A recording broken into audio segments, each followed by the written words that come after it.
Namaku Riet Punakim.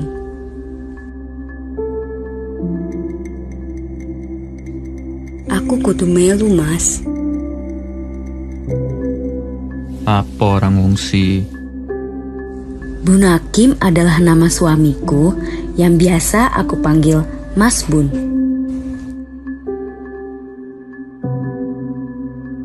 Aku arep melu ing Palmerah, Mas. Karo sing liyane pisan. Utawa ing dapur umum, yo iso. Aku akan menceritakan secari kisah kegentingan pertempuran Surabaya 1945. Jumat Kliwon, 9 November 1945, pesawat Inggris menjatuhkan banyak selebaran kertas yang berisi ancaman kepada rakyat Indonesia. Hal ini dipicu oleh pertempuran-pertempuran kecil yang memuncak oleh terbunuhnya pimpinan tentara Inggris, Brigadir Jenderal Malabi. Mesti, seso arep letos peperangan maneh. Dan benar saja, pagi-pagi sekali pada 10 November, rakyat Surabaya mulai menyerang, melawan tentara Inggris yang berjumlah jauh lebih banyak dan bersenjata canggih. Di udara, pesawat tentara Inggris meraung-raung, diiringi oleh suara dentuman bom dan meriam. Dan saat aku menengok keluar rumah, segalanya tampak kosong. Beberapa waktu kemudian, puluhan pengungsi mulai masuk ke rumahku. Aku berbagi makanan pada mereka, sekaligus berbagi telinga untuk satu sama lain. Mengetahui bahayanya kondisi saat itu, Mas Bun menyuruhku pergi mengungsi. Tetapi aku menolak. Aku ingin mendampinginya kemanapun. Di garda depan, aku bisa membantu di bagian palang merah. Di garda belakang pun, aku mampu membantu di bagian dapur umum. Akhirnya, Mas Bun menyetujui aku ikut dengannya.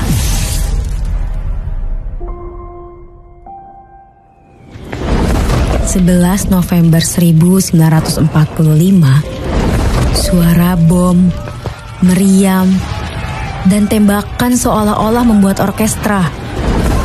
Di antara tembakan-tembakan yang membabi buta itu, 2 peluru menembus badan suamiku. Badanku kian lemas.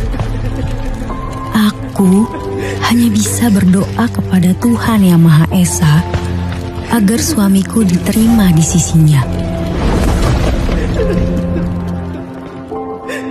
Badanku kian lemas.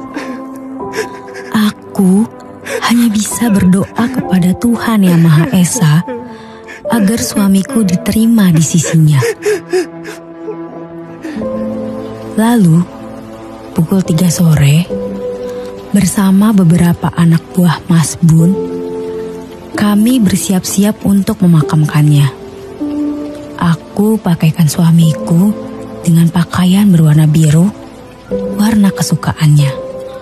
Awalnya, aku ingin memakamkan Mas Bun di dekat makam ibunya.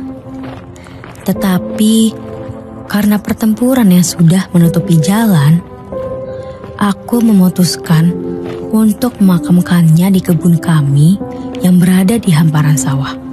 Baru kami jalan 100 meter dari rumah, hujan bom turun kembali. Dalam perjalanan, beberapa kali kami terpaksa meninggalkan kantung jenazah untuk berlindung. Keadaan sudah mulai gelap. Kami segera melakukan proses pemakaman.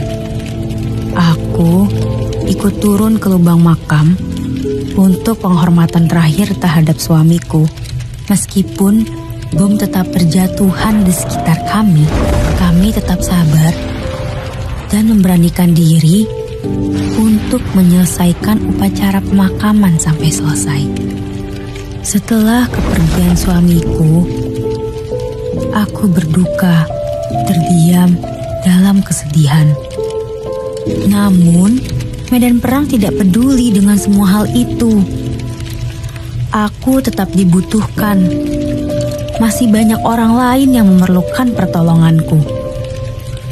Karena itulah, aku bekerja di dapur umum merangkap sebagai juru rawat. Pertempuran makin hebat. Pos-pos pertahanan tampaknya telah diketahui oleh pihak musuh.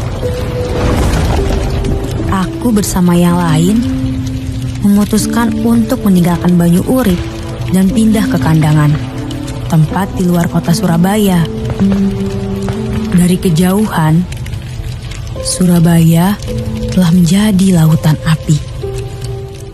2 bulan lamanya aku di Kandangan, letih dengan semua peperangan ini, aku memutuskan untuk pulang ke Yogyakarta, kembali ke ibuku. Setelah pertempuran mereda, sebagai penghiburan diri, aku pun meneruskan kegiatan yang kusuka, yaitu bidang kepanduan putri dan tugas sosial. Aku ingin terus melanjutkan semangat dan cita-cita suamiku untuk terus berkontribusi bagi negeri ini. Itulah potongan kisahku di saat pertempuran Surabaya November 1945, di antara kisah ribuan pahlawan tanpa nama yang ikut berjuang. Kalian mungkin tidak mengenal namaku dibanding pahlawan besar lainnya, tapi inilah sumbangsihku untuk Ibu Pertiwi.